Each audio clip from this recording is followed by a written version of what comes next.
Hi, welcome to my kindergarten classroom. Today I am making a video for you that takes you through step by step into my lesson plan, since sometimes it can be hard to read it on the paper and totally understand what I'm trying to get to. So when you look at my lesson plan, the first thing that you will see is accommodations and IEP. I have 3 students that you need to focus on and that I talk about in my lesson plan. So one of my accommodations is for Justin. Justin broke both of his arms, therefore he cannot write.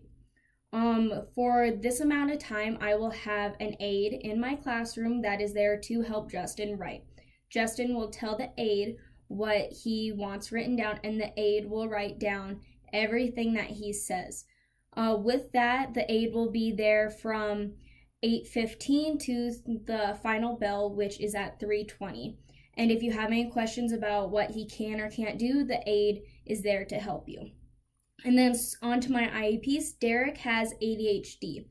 With that, he always wants to move around. He is in the back row in my back group, and next to him, he is allowed to have a wiggly chair if he feels like he needs that. He is also allowed to stand up and do his work, and since he's in the back, he will not disturb any of the other students. With the standing up portion, though, he knows that he needs to hold still when he stands. He can't be jumping around. He can't be climbing on his desk. And he knows these rules, so sometimes you just need to rein him back in, or feel free to tell him you need to sit down either on your normal chair or on the wiggly chair. And then on to our last IEP, we have Lizzie. Lizzie has a hearing impairment, so she is in the front group in the classroom that is closest to the computer. With Lizzie's hearing impairment, you are asked to wear a microphone and put a speaker on her desk.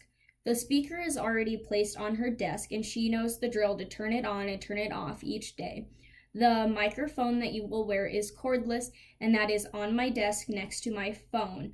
I will put a sticky note next to it that labels Lizzie's, just so you are aware of that's what it is. So now that we got those out of the way, we can start our lesson. Last week, the students worked on addition, so now they know that we're transitioning into subtraction.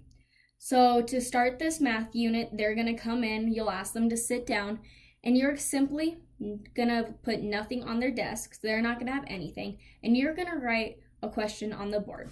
Your question is going to be 5 minus 12.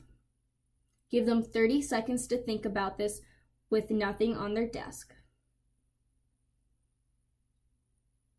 After they've thought about this, you will ask them what they believe the answer is.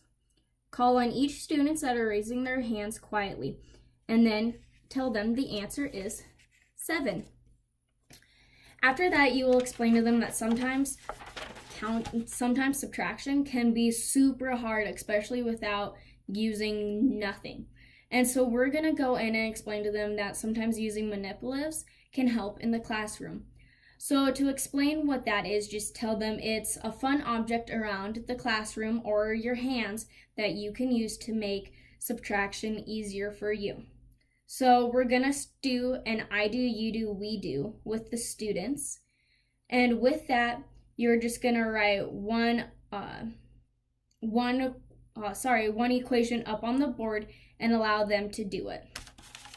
So before we can do that, though, we need to have our hands on materials that we're going to use.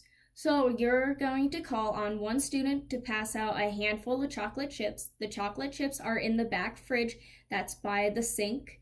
And then you're going to have one student pass out the green piece of paper, which is on the back table. It's labeled for today. It's January 18th, and it says sub on it.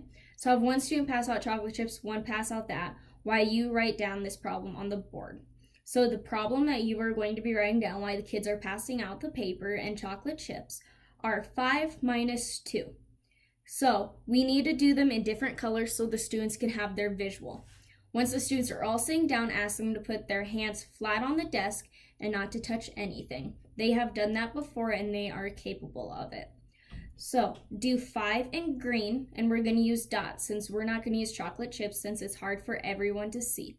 So make 5 green dots, minus sign in a different color, and then 2 blue dots equals question mark. So it should look like this.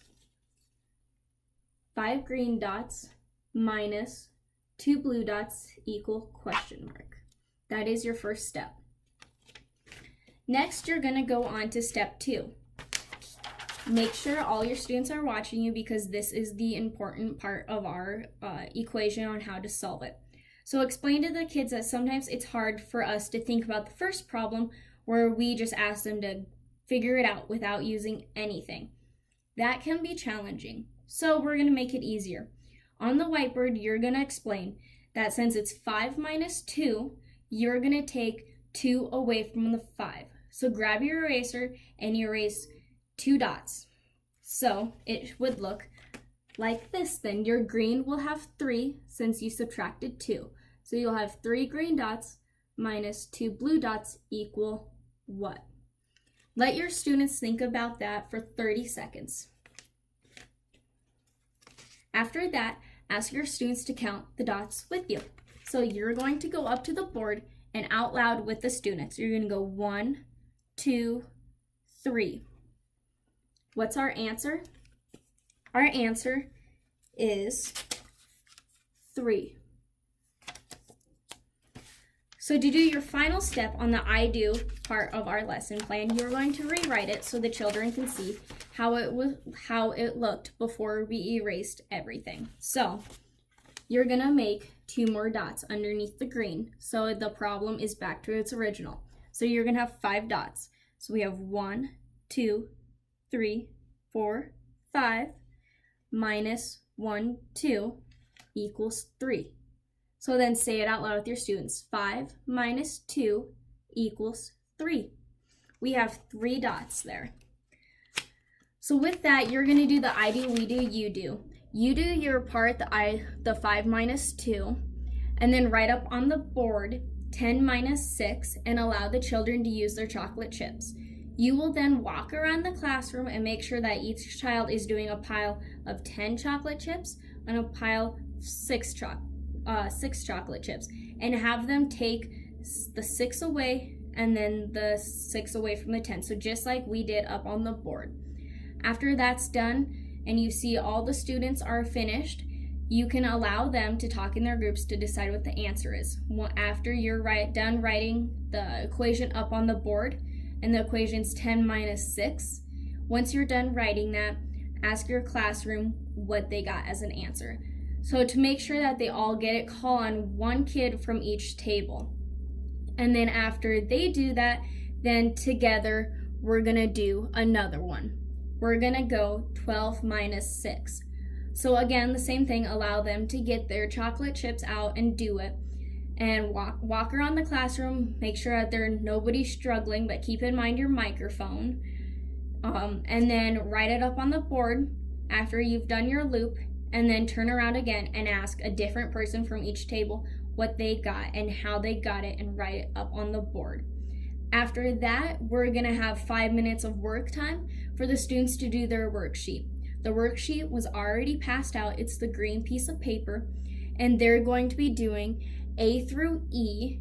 It's a straight down column of the Thunder Math. In there, they just put their answers down, but once again, they will show that they can subtract by using their chocolate chips on their desk. And after that, they are to put it back on the back table where you got them. And the students that are finished can keep the chocolate chips at their desk and make up their own problems with the person either next to them or across from them. Once again, the room volume is up to you, to what you prefer. And the children that didn't finish, they are able to take this home. So I hope this quick video helped you understand what my kindergarten classroom will be doing in their math section of subtraction. And if not, then I hope my lesson plan will cover all the questions that you had. So thank you.